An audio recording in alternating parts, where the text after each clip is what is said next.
Why don't we have so many number 9s in the game? Do you have a theory? Yes, because they don't get developed. Simple as that. It's the same thing, Neil, that we don't get enough really creative players because the technical development at grassroots level is still not where it should be. And that is a shame. That's why the few ones that do come through, they stand out like a sore thumb. Listen, the Premier League, as it is now, the short time that managers have because everybody's in that result business, and we need to have results now, today. And if they don't come, then obviously, a lot of teams and a lot of owners, make the decision to change managers. But I'm sure that Sir Alex would be equally as successful. Information got out sometimes that the manager questions himself, how is it possible that our lineup has already been broadcasted where I've just basically announced the team, 20 minutes ago. Hi, I'm René Meulensteen and you are listening to Sacked.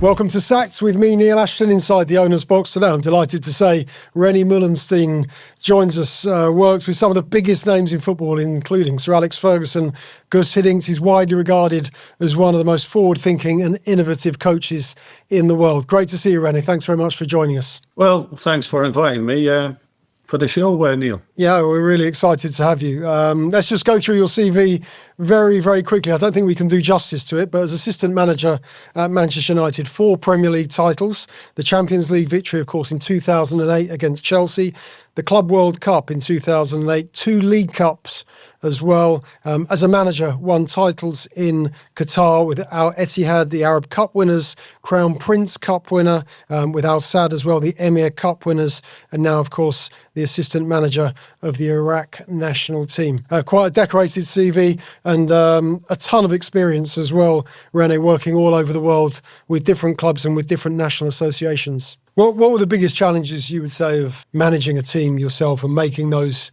key decisions? Well, when you're a manager, you basically manage everything within the club. There's so many aspects of the club that you need to have. You have to have an opinion about. You need to manage that. Whereas if you are, let's say, in my case, the first team coach at Manchester United, my first thing was making sure that the planning and the preparation, for the games and the training sessions to come. So. That is a massive difference. But also the biggest difference is that, as we know, you are in the result business, and that goes with emotions. You know what I mean? When you're winning, it's a happy face. When you're not winning, it's a sad face. And it's all about managing those, emotions in and around the club, with the squad, with the staff, with everything. And you know how it goes when things are not going that well. There's other aspects surrounding you in a role as a manager, which you not always have any control over, especially, with regards to the social media aspects of the game that can have an effect.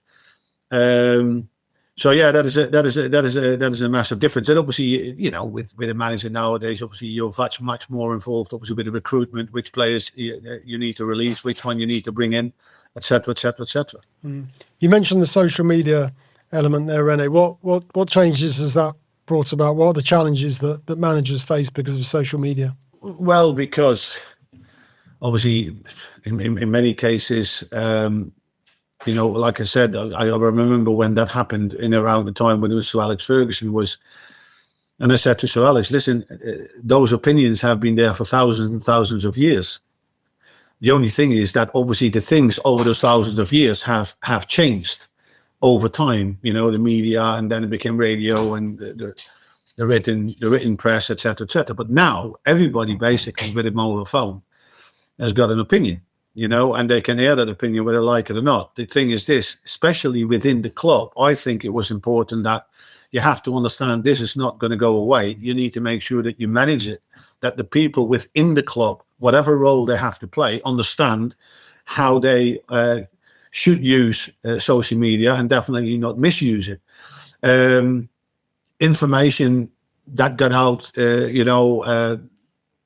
sometimes that the manager questions himself, how is it possible that our lineup has already been broadcasted where I've just basically announced the team, 20 minutes ago.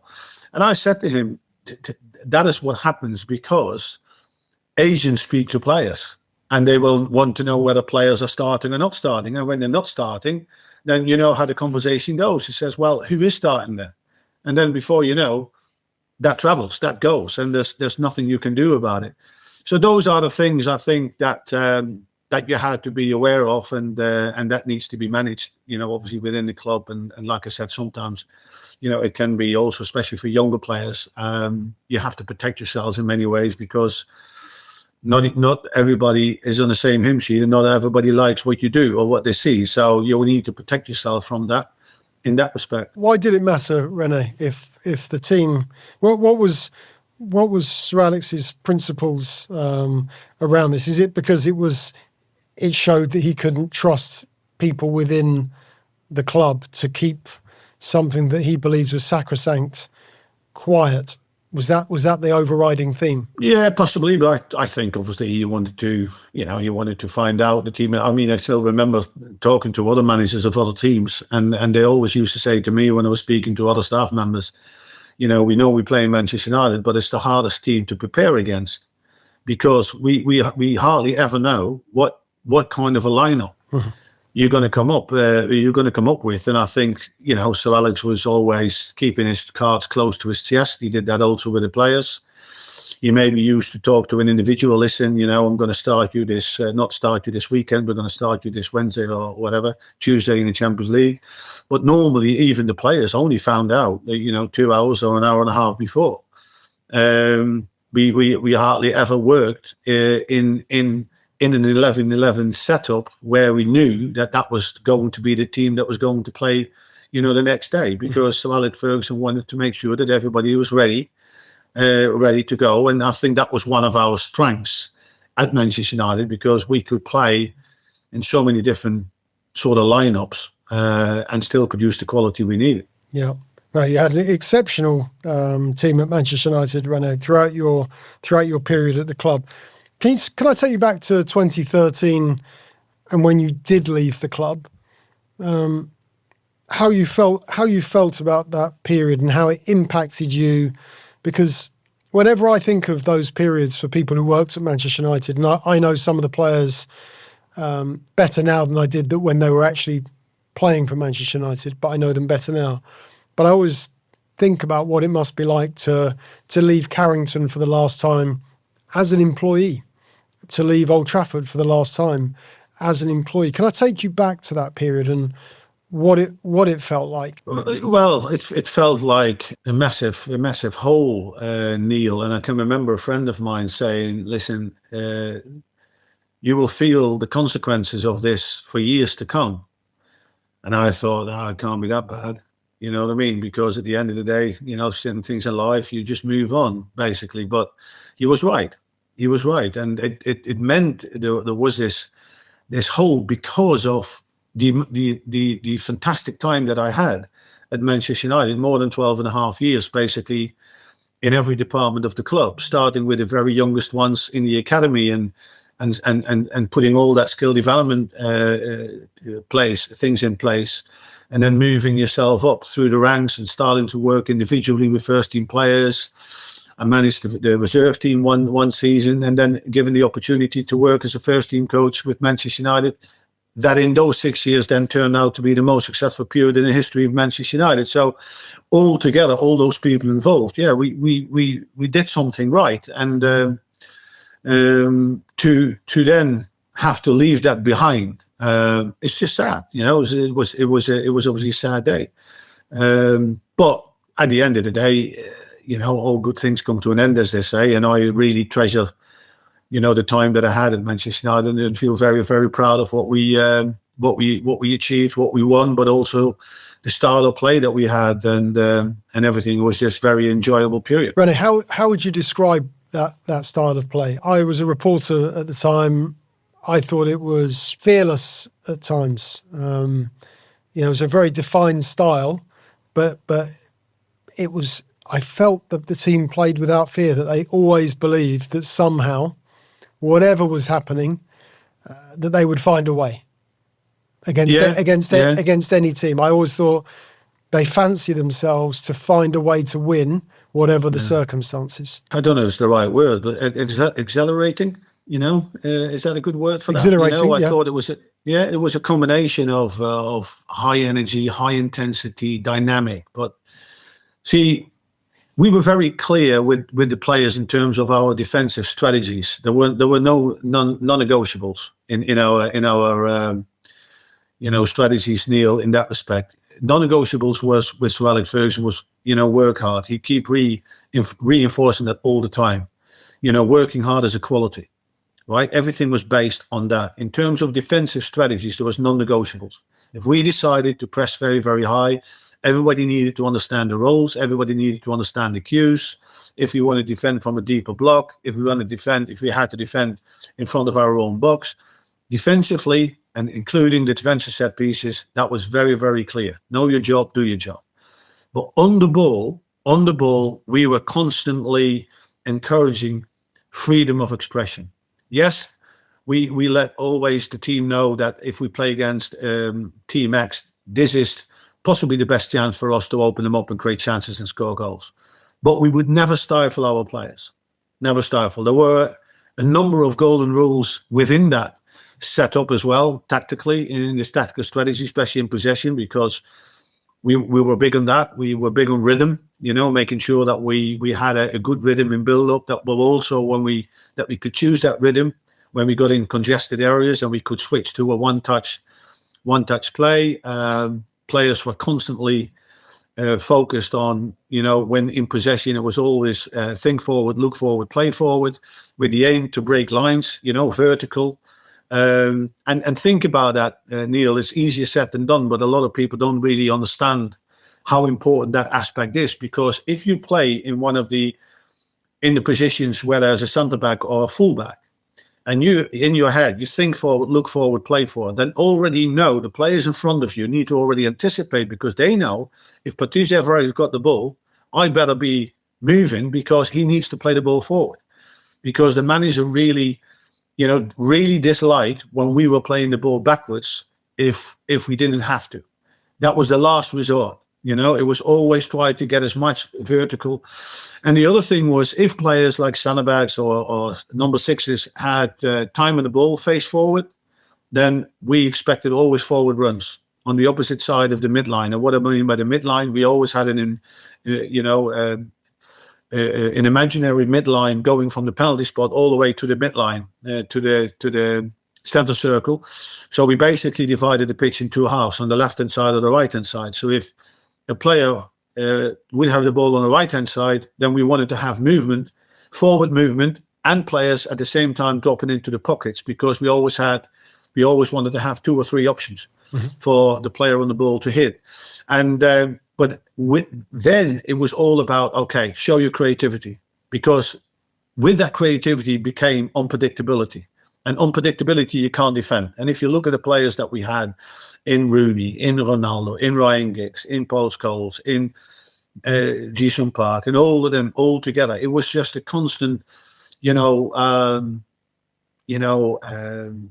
expression of individual skill. And the players knew that they were free to express themselves, which led to some breathtaking football at times. When you talk about that team, I know you left in 2013 with the title, but if I think of a forward line with Rooney, Tevez, Ronaldo, has there ever been a better front three in club football? It's always hard when you start comparing, because I'm sure that if you compare, the front line that Arsenal had with Thierry Henry, Bergkamp and Overmars, they weren't bad either. When you can mention, the front line that Chelsea had under Mourinho with Drogba and other players there. But we just knew we had so much strength, pace, individual skill. And you referred to it before, Neil, but that was also one of the reasons why everybody was so confident. If we give those players the service, we will score. It's just a matter of time. We will score. And that was an unbelievable front line, and we had unbelievable players that could step in. You not even mentioned Ryan Giggs, who was, even though coming to the latter stages of his career, he was still so important for that Manchester United team because of his experience that he had and the player that he was. But yeah, it was a delight. It was a delight to watch. I've worked with Ryan, and when I asked him about he's won 13 Premier League titles, and I tried to get inside the mind, and I asked him why he kept coming, why he had an appetite to come back for more and more and more and more and more to win it every year. And he said the fear of losing was worse than the feeling of winning. That's an interesting statement, because it's definitely not something that Ferguson emphasized. He will definitely emphasize constantly, how good we are, how strong we are, and always on the front foot. Also in the mental thinking of it, no matter who we were playing. He was also very, very big in applauding 1-0 wins. Sometimes it wasn't going as easy as we expected, and you had to scrape that 1-0 and you had to drag it over the line. And he always used to say to the players, these are the most important wins. These are the wins that will get you, possibly the titles. So he was big on us being positive, being going forward, scoring goals, because he always emphasized, listen, if you go for 1, go for 2, go for 3. However, he was also very, very big on clean sheets. Mm-hmm. Very much. He always praised the goalkeeper, the back line, as much as he did the forward players that normally run away with all the plaudits, because that's the exciting bit of every game. But he was very big on that. And I think at one particular season under Edwin van der Sar, I still think Manchester United still hold that record of most games not conceded. So that was equally important for us, because that's the base. That is the base for every victory, basically. Talking of goals and scoring them, Rene, do you have a theory on why the game doesn't have so many traditional number 9s anymore? The traditional centre forward who believes their only responsibility or their sole responsibility is give me the ball and I will score. Because I think back to the great United teams, I take your pick, but Andy Cole, Dwight Yorke, Ruud van Nistelrooy, and we can Van Persie, 2012, 13, 26 Premier League goals. Why don't we have so many number 9s in the game? Do you have a theory? Yes, because they don't get developed. As simple as that. It's the same thing, Neil, that we don't get enough really, really creative players, because the technical development at grassroots level is still not where it should be. And that is a shame. That's why the few ones that do come through, they stand out like a sore thumb. But we should have, so many skillful players and typical wingers. You can ask the same questions. Where are the typical wingers like Ryan Giggs was when he first came to the scene? With a burst of pace and go past people and put great crosses in. David Beckham with his unbelievable right foot. And he could put it on a sixpence. That's exactly what strikers thrive on. But you need to develop them. You need to develop them from an early age. I mean, every job in football, every position is a specific job. But too much get done nowadays. It's all general. Everybody does exactly the same. Whereas the only specialist is the goalkeeper coach. They go to the side, and then they're gonna work specifically because it's a goalkeeper. And then you see, on the other side, you see the squad, or you see another 22 players doing possession games or whatever. But everybody does the same thing. There needs to be much more specialist training for defenders, how to defend. And how to deal with early crosses in the box. For midfielders, how to spray the play, switches of play, shooting from outside the box. That's another thing that really annoys me, Neil, because I know that from the time that I spent as an assistant for the Australian national team, and a little bit also with the Iraqi national team. We would always ask our forwards to say how much time they were spending on finishing during the week. They hardly do. They hardly do, because a lot of times they're not allowed because of, they say, too many games in a week. The strength and conditioning department doesn't want it. We did finishing with Manchester United every single day. Every single day. The players wanted to finish. And that was normally, 15 minutes, 20 minutes, maximum 30 minutes. And in that finishing, that was always a purpose to it. Always in line with what we possibly could expect. If it was that we knew we needed to work on shooting from outside the box, because that's where the chances are going to come from. Mm-hmm. I then selected the amount of players that I thought those are the guys who are going to be in that position. right? Or whatever it was, whether it was coming more from the wide areas, you come inside, you have to bend it in the top corner. I work with those players. So I always put an element of a game realistic aspect to it. But we did finishing every day.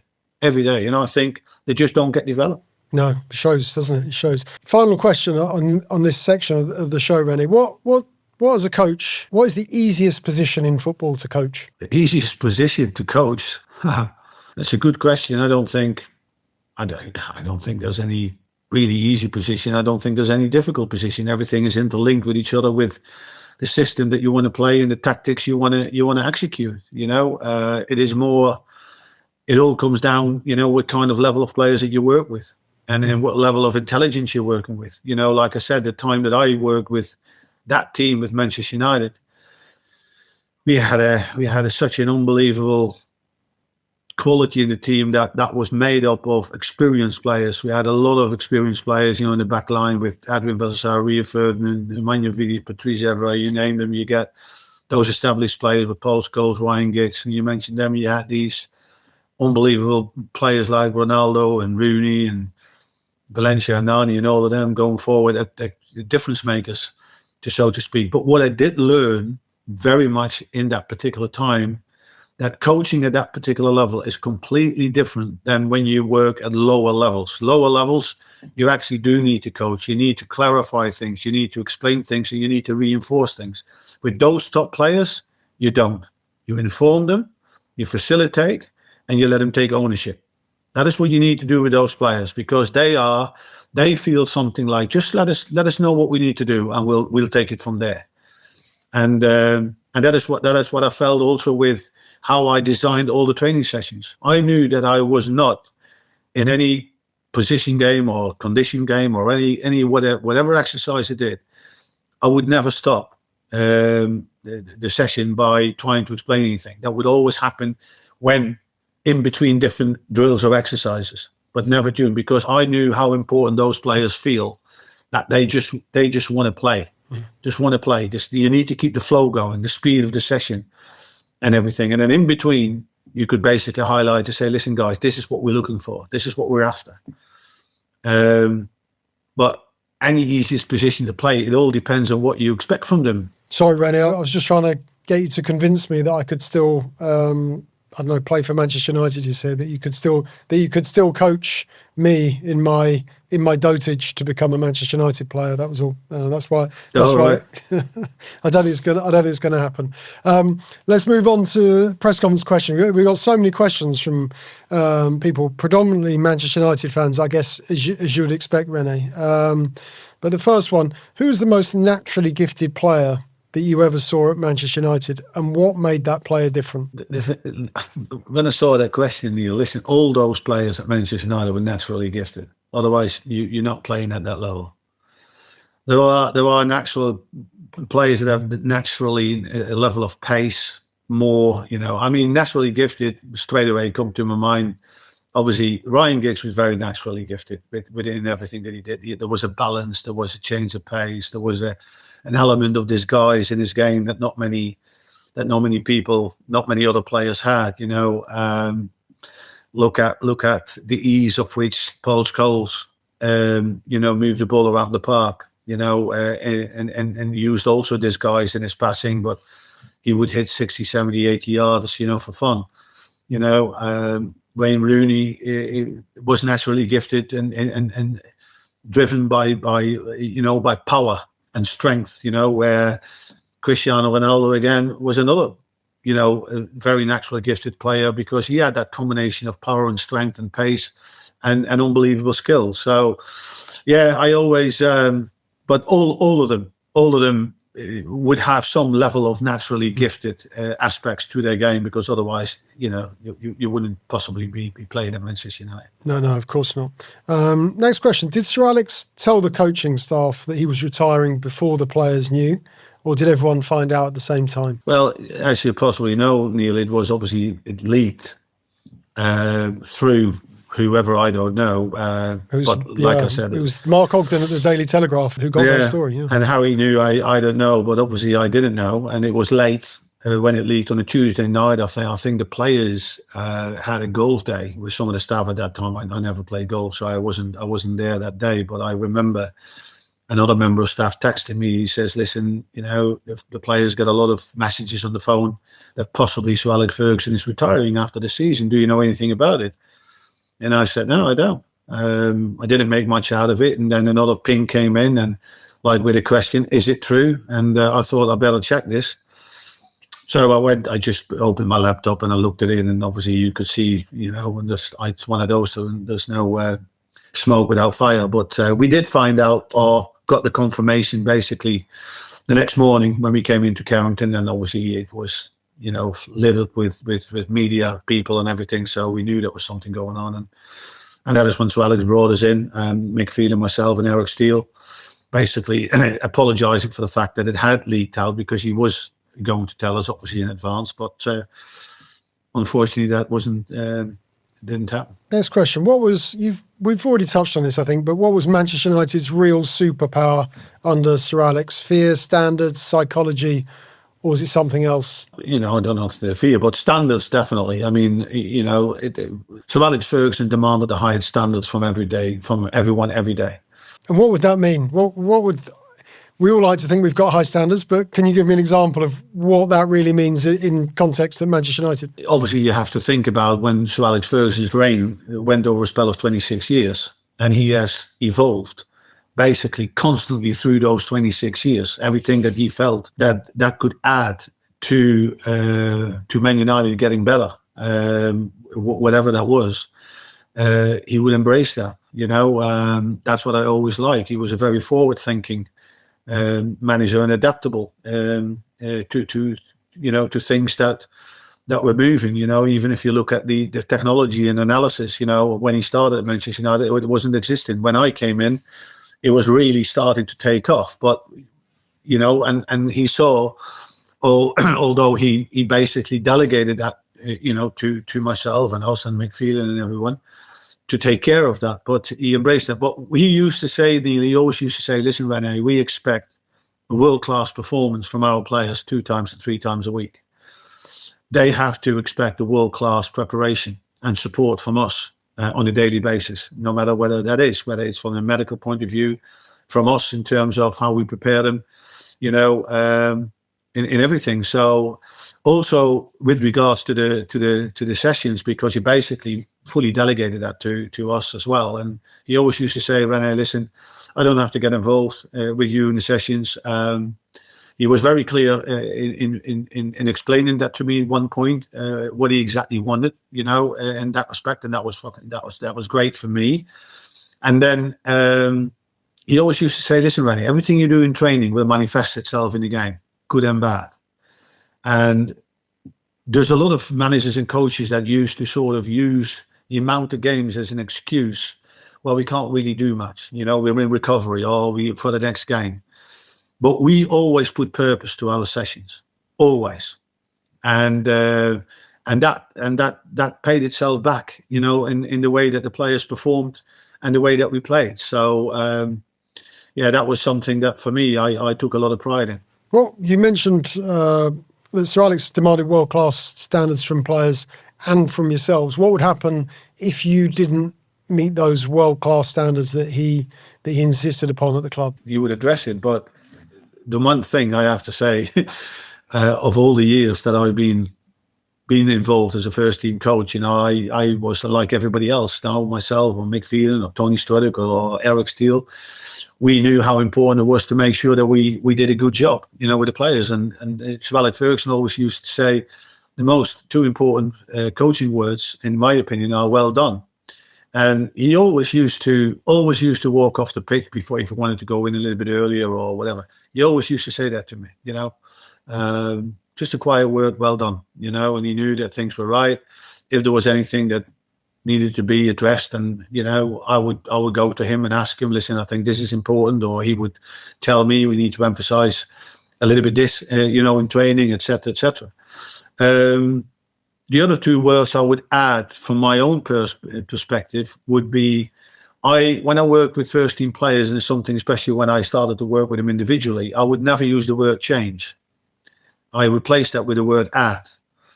And that is a massive, powerful word in coaching, because I would always say to the team when I was addressing the team, listen, guys, if we add this to our, tactics or strategy as a team, we're going to be more effective or more unpredictable. If I would work with a player individually on the technical aspects of the game, I would say, listen, whoever it was, let's say Ruud van Nistelrooy said, Ruud, if we can add this to your game, you're going to be even more, effective in front of goal. So the players would embrace that, and take that to them. So but the standards, it was non-negotiable. There was never ever one moment in those 6 years, Neil, that I or the manager or whatever had to stop the training sessions because the standards weren't met. Never, ever. And the players themselves, among themselves, would not allow that. They were so self-driven. Gary Neville, Roy Keane, obviously when he was still there, they would make sure that the sessions were of the highest caliber. And if anybody would fall out of tone, they would address that themselves. We have never, as a staff, in my time, I've never had to address that.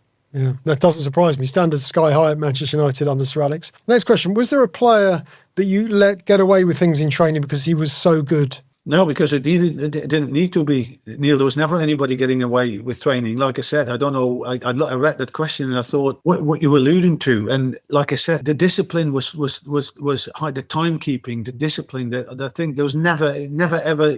We had to wait because a player was late, or those were just general principles and values that were held in such a high.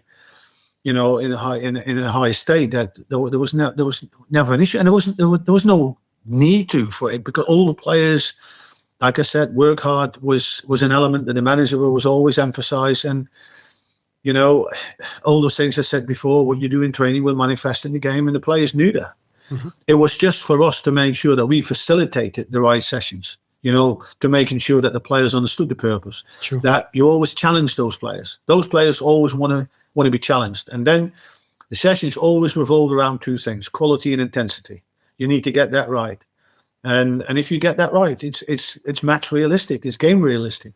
And that is, I think, the biggest compliment that I've received, or never received, Neil, in that respect, in those 6 years, is that never ever in those 6 years a player came up to me and said, Rene, that was the worst session I've ever. Never once. Because I always knew to hit them, in the right way, to making sure that the players did enjoy the sessions. Yeah, no, that's good to hear. I'm sure they did. Could Sir Alex's management style survive in today's Premier League? Social media, player power, modern ownership structure, with modern ownership structures built into that as well? Well, I mean, I alluded before that that the way that the manager's longevity came in Manchester United was because he was adaptable, and he would adapt. But it all starts with personality traits, that you have, and being adaptable to the surroundings that you're working in. And that is obviously Sir Alex Ferguson, what he's done when he started at Manchester United, when the Glazers came in and when things moved on. And, he's built 3 successful teams with much younger players that could be his grandsons. So, yeah, he would be able to do it, because he's obviously an extraordinary intelligent man that would be able to adapt to whatever situation he would in. Yes, listen, the Premier League, as it is now, the short time that managers have, because everybody's in that result business, and we need to have results now, today. And if they don't come, then obviously, a lot of teams and a lot of owners, make the decision to change managers. But I'm sure that Sir Alex would be equally as successful as he has been. Yeah, good to hear. Look, he's incredibly driven man, and I think everybody who worked for him, yourself included, Rene, the players that you mentioned, some amazing players at Manchester United, who are also driven and demanded success from each other, and I think that probably helped the team and the club go on to achieve so much success. We've had lots of questions from Manchester United fans and people who watch this show and listen to it as well. Final question though, any other business, which is, Is there a decision that you made during your coaching or management career that still keeps you awake at night? And if so, what would you do differently, and how would it have changed the course of history? It doesn't really keep me awake, Neil. To be fairly honest, I'm somebody that is very good in putting things in perspective, and I do that every day before I go to bed, because that is where you leave things behind and make sure the energy goes to the next day. But if there's one decision possibly that I would say I would have done that differently, well, there's possibly two really. One is the fact, because when that came about, the Brøndby job was a bit of a weird one really, because I just taken the reserve team, and we had a really good season. We won the treble, and I had players, like Gerard Piqué, Giuseppe Rossi, and a really interesting team, and they played some fantastic football, and there was absolutely no desire for me to go anywhere else. But obviously Brøndby got in touch with Manchester United, and Sir Alex Ferguson knew some people there, and he brought me into Carrington and said, well, listen, I know that you've managed in the Middle East, and very successfully so. I see what you do with the reserve team, and obviously Brøndby is a big club and a good club in Denmark. I don't know how you would see it, but I wouldn't have any problem if you would want to go and have to speak with them, and et cetera, because the people that I know there are good people, and et cetera. So if Sir Alex Ferguson would have said there and then, well, listen, I know it might be of interest to you, but I really don't like you to leave Man United because you're doing a good job. I'd like you to stay here. I would have dropped it there and then. And obviously it didn't turn out to be a success at Brøndby. And in some ways, in hindsight, it's maybe been a good thing, because after I left Manchester United, I was still in touch with Sir Alex Ferguson. And I basically said to him, listen, if you still think that I can do a job for you, for your club, I'm not going to listen to any other offers or any other clubs. I'm more than happy to come back in whatever capacity that you see fit. And that's what happened. And if I would have possibly never gone to Brøndby, I probably would have never ended up as a first team coach at Manchester United, because obviously the work that I've done with so many first team players. But there was one other moment, I think, and that was after I left Manchester United, when I got an opportunity to manage in the Bundesliga with FC Nuremberg. But I was at the same time also talking to a position for the people back in Qatar, because Sheikh Hamad, who was the president of the QFA, which is a good close friend of mine, I sort of promised him to listen, to say, if I ever do leave Man United, I will have conversations with you to see what I can do to help Qatar. And that sort of wasn't aligned in terms of the time frame. So Nuremberg had to make a decision, and I had to then, step away from it. But I should have taken that job. Sure. I really should have taken that job, because I've always fancied myself, because I speak fluent German as well, and so that would have been a great help, and I would have quite loved to work in the Bundesliga as well. Still time, Rene? Still time, but time is running out. Time's running out here, unfortunately. Thanks very much for your time. Absolutely enlightening. So you've got so many amazing coaching experiences and so many stories. And I said right at the top of the show, Rene, that you're renowned for being instructive, very, very clear thinking, very, very sharp, and that you've got the ear of the players, and the players respect you. So thanks very much for your time. We'd love to have you on again. You can choose. Come on whenever you'd like. We'd love to see you. Thanks very much for watching or listening to the show. Don't forget, we're all over social media, sacked_the show. You can also join our growing membership, Patreon membership, which is sacked_the show. We'll see you here next time in the Owner's Box on Sacked. Thank you for watching.